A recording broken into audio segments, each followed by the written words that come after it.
বিসমিল্লাহির রহমানির রহিম। আমার ভাই ও বোনেরা, আজকে আপনাদের সামনে তুলে ধরব হজরত ইমাম মাহদী আলাইহিস সালামের আবির্ভাব।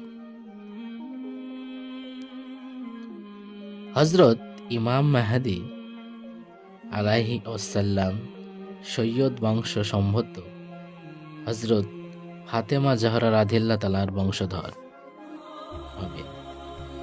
যদিও তিনি মদিনা মনোয়ারাতে জন্মগ্রহণ করবেন, তথাপি তার 40 বছর বয়সে পূর্বে কেহ তার পরিচয় জানতে পারবে না। তার প্রকৃত নাম হবে মুহাম্মদ, তার পিতার নাম হবে আব্দুল্লাহ ও মাতার নাম হবে আমিনা। আল্লাহ প্রদত্ত বিশেষ বিদ্যা ও বিশেষ জ্ঞানের অধিকারী হবেন, যা একমাত্র হজরত খাজা খিজির আলাইহিস সালাম ও হজরত রাসূল আকরাম সাল্লাল্লাহু আলাইহি সাল্লাম ব্যতীত অন্য কাউকে দেওয়া হয়নি। তবে তিনি কিঞ্চিত তোতলা হওয়ার দরুন তিনি তার মনের ভাব সকলের নিকট সুস্পষ্টভাবে ব্যক্ত করতে না পারায় সর্বদা একটু চিন্তিত, লজ্জিত ও বিষণ্ণভাবে কালযাপন করতে থাকবেন। তার মুখাকৃতি অবিকল হজরত মুহাম্মদ সাল্লাল্লাহু আলাইহি সাল্লামের ন্যায়, গায়ের রং ফর্সা, আকৃতি লম্বা ও ছিপছিপে পাতলা ধরনের হবে। মুসলমানগণ খ্রিস্টানদের সহিত যুদ্ধে পরাজিত হওয়ার পর হতে একজন উপযুক্ত নেতার সন্ধান করতে থাকবে, যার নেতৃত্বে তারা পুনরায় তাদের রাজ্য পুনরুদ্ধার করতে পারে।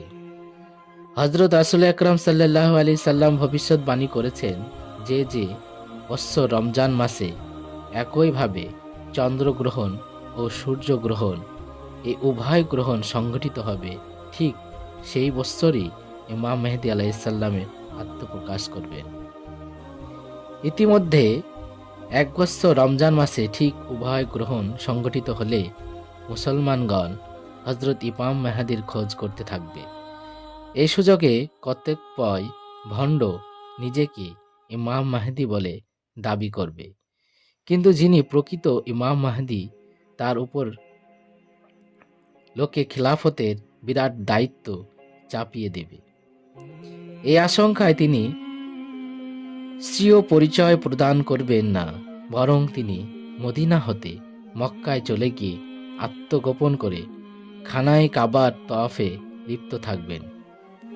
ঠিক এই সময় কতিপয় লোক তাকে প্রকৃত ইমাম মাহদী বলে চিনতে পারবে ও তার হাতে বায়াত হবে এবং তাকে খেলাফতের দায়িত্ব অর্পণ করবেন। হজরত ইমাম মাহদীর খেলাফতের দায়িত্ব গ্রহণ করার সংবাদ প্রচারিত হওয়ার সঙ্গে সঙ্গে মদিনার সমস্ত সৈন্য সামন্ত ও নেতৃত্বস্থানীয় লোকগণ মক্কায় তার নিকট চলে আসবে এবং মক্কার অগণিত লোকও তার নিকটে বাইয়াত হবে ও তার সেনাদলে ভর্তি হবে। শাম, ইরাক ও ইয়ামেনের অগণিত আউলিয়া ও আবাদলগণ তার পতাকা তুলে সমবেত হবেন। হজরত ইমাম মাহদী আলাইহিস সালাম খানা কাবায় নিম্নে প্রথিত বিপুল পরিমাণ গুপ্তধন বের করে মুসলমানদের মধ্যে বিতরণ করে দিবেন। এই সব সংবাদ দুনিয়ার বিভিন্ন দেশে প্রচারিত হওয়ার সঙ্গে সঙ্গে খোরাসান নিবাসী মুনসুরা নামক ব্যক্তি একটা বিরাট সেনাবাহিনী নিয়ে ইমাম মেহেদীর সাহায্যার্থে এগিয়ে আসবেন।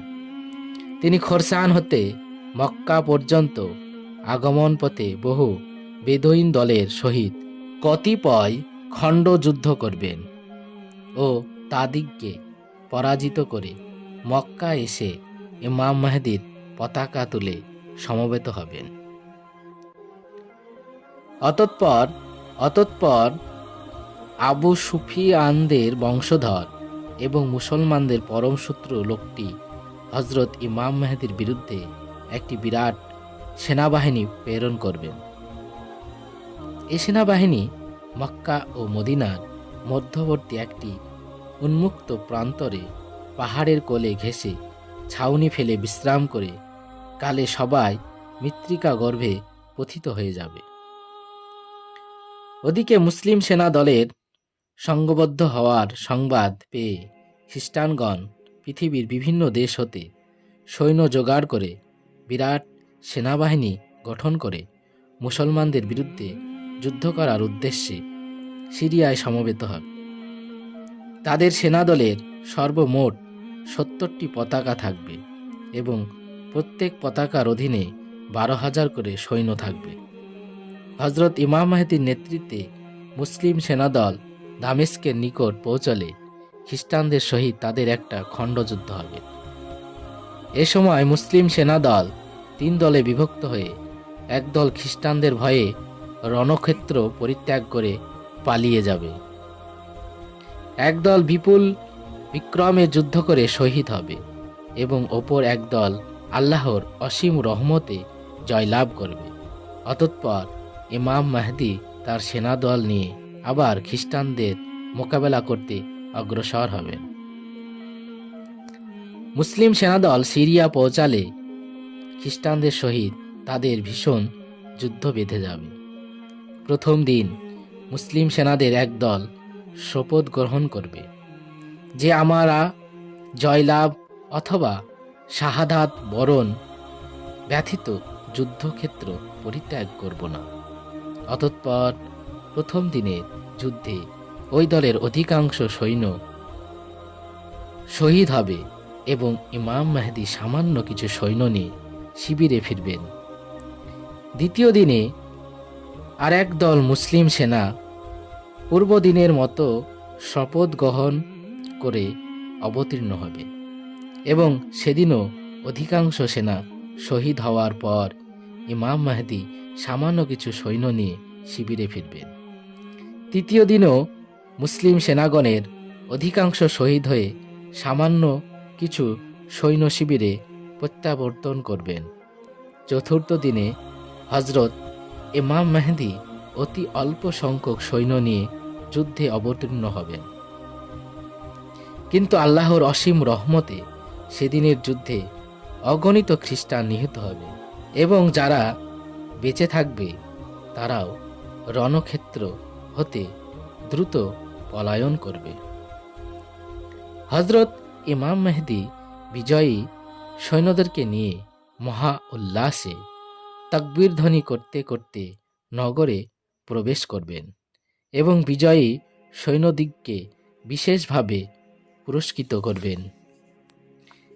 এই ভীষণ রক্তক্ষয়ী যুদ্ধে খ্রিস্টানদের অন্তর হতে রাজ্য জয়ের আশা চিরতরে বিলুপ্ত হবে। পক্ষান্তরে মুসলমানগণ জয়লাভ করেও খুশি হতে পারবে না, যেহেতু এই যুদ্ধে প্রত্যেক বংশের শতকরা 99 জন শহীদ হবে ও একজন মাত্র জীবিত থাকবে। অতঃপর ইমাম মেহেদী রাজ্যের শৃঙ্খলা বিধান শান্তি স্থাপনাও সুষ্ঠুভাবে রাজ্য পরিচালনার দিকে মনোনিবেশ করবেন। তারপর তিনি আর একজন সৈন্য নিয়ে কনস্টান্টিনোপল জয় করার উদ্দেশ্যে রওনা হবেন। তিনি রোম সাম্রাজ্যের সীমান্তে পৌঁছে বনু ইসহাক গোত্রের 70,000 বীর সেনানীকে নৌকা পথে ইস্তাম্বুল প্রেরণ করবেন। উক্ত সেনাদল শহরের প্রাচীরের নিকট পৌঁছে আল্লাহু আকবার ধ্বনি করার সঙ্গে সঙ্গে প্রাচীর ভেঙে চুরমার হয়ে পড়ে যাবে। তারা শহরের ভিতরে প্রবেশ করে বেদুইন অসৎ অবদ্ধ লোকদিগকে হত্যা করে কিছু সংখ্যক বেদুইনকে ইসলামে দীক্ষিত করে রাজ্যের শৃঙ্খলা বিধান করবেন। হজরত ইমাম মেহেদীর আবির্ভাবের পর হতে এই সময় পর্যন্ত 7 বৎসর অতীত হবে। এই সময় একটা সংবাদ প্রচারিত হবে যে দাজ্জালের আবির্ভাব হয়েছে এবং তারা মুসলমানদের উপরে ভীষণ অত্যাচার করছে। হজরত ইমাম মেহেদী এই সংবাদ শ্রবণ করে ঘটনার সত্যতা নিরূপণের জন্য 5 জন অশ্বরোহী নেতা প্রেরণ করবেন। উক্ত 5 বা 9 জন লোক সম্বন্ধে হযরত রাসূল আকরাম সাল্লাল্লাহু আলাইহি সাল্লাম ভবিষ্যৎবাণী করেছেন যে আমি তাদের নাম, পিতামাতার নাম, গোত্রের নাম, এখন কি তাদের ঘোড়ার রং কি হবে তাও জানি। তারা তৎকালীন লোকদের মধ্যে সর্বাপেক্ষা জ্ঞানী ও গুণবান হবে। উক্ত সেনাদল দেশের সর্বত্র অশ্বরোহণে ভ্রমণ করে জানতে পারবেন যে গুজব সম্পূর্ণ মিথ্যা। ইমাম সাহেব সঠিক সংবাদ শ্রবণ করে অনেকটা নিশ্চিত হবে। এর আরও কিছুদিন পরে সত্যি দাজ্জালের আবির্ভাব হবে। দাজ্জালের সেনাবাহিনী যখন মুসলমানদের উপরে অকাথ্য অত্যাচার করতে থাকবে, সে সময় হযরত ইমাম মাহদী দামেস্কে অবস্থান করবেন। এ সময় একদা দামেস্কের জুমা মসজিদে মুয়াজ্জিন আসরে নামাজের আজান দিলে মুসল্লিগণ নামাজের জন্য প্রস্তুত হবে। ঠিক এমন সময় 2 জন ফেরেশতার কাঁধে ভর করে হযরত ঈসা আলাইহিস সালাম মসজিদের পূর্ব দিকের মিনারের উপরে অবতরণ করবেন এবং সেখান থেকে তিনি একটা সিঁড়ি দেওয়ার জন্য মুসল্লিদিগকে আহ্বান করবেন। মুসল্লিগণ সিঁড়ি দিলে তিনি নিচে নেমে এসে হযরত ইমাম মাহদীর সাথে মুসাফা করবেন। অতঃপর ইমাম মাহদী ইমামতিতে হযরত ঈসা আলাইহিস সালামকে ও অন্যান্য মুসল্লিগণ আসরের নামাজ পড়াবেন। হযরত ঈসা আলাইহিস সালাম ও ইমাম মাহদীর সমবেত প্রচেষ্টায় দাজ্জালের অত্যাচার বন্ধ হবে। এর কিছুকাল পরে 49 বছর বয়সে ইমাম মাহদী আলাইহিস সালাম ইন্তেকাল করবেন ও হযরত ঈসা আলাইহিস সালাম রাজ্য পরিচালনা করতে থাকবেন।